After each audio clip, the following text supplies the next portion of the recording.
Saya tidak percaya Jolo gunakan duit 1 MDB kerana dia sudah kaya, saksi.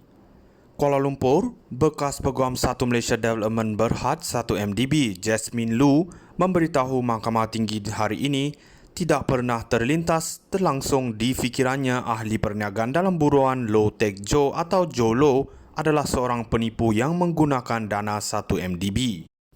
Jasmine Lu ketika disoal balas Peguam Tan Sri Muhammad Syafi Abdullah berkata beliau mempercayai Jolo ketika itu kerana lelaki berkenan seorang ahli perniagaan yang sudah kaya kerana selain memiliki syarikat UBG Berhad, Jolo juga memiliki beberapa perniagaan lain dan berurusan dengan syarikat milik ahli perniagaan Arab.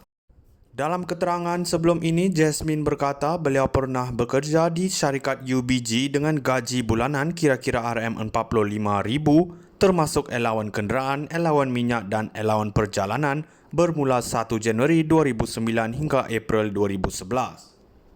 Menjawab pertanyaan lanjut daripada Muhammad Syafi sama ada selepas memahami keseluruhan cerita, beliau kini menyedari bahawa Jolo sebenarnya seorang penipu. Jasmine menjawab, saya percaya apa yang saya percaya. Saya tidak percaya beliau melakukannya. Memahami keseluruhan cerita, ia nampak sangat sempurna walaupun ia sebenarnya tidak, katanya. Di soal peguam kanan itu, mengapa beliau mendengar cakap Jolo?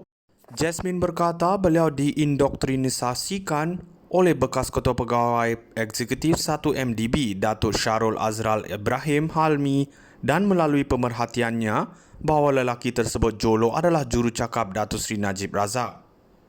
Ditanya lanjut sama ada Jolo sendiri memberitahunya bahawa dia adalah jurucakap Najib, saksi ke-50 pendakwaan itu berkata ya apabila dia beritahu akan bercakap dengan Najib mengenai sesuatu, tidak lama kemudian perkara itu akan berlaku.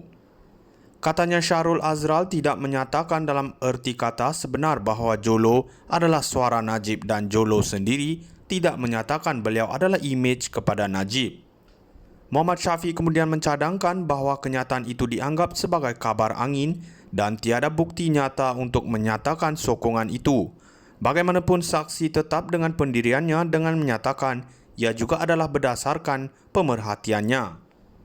Di soal sama ada beliau nampak atau mendengar apa yang Jolo katakan kepada Najib, Jasmine menjawab tidak.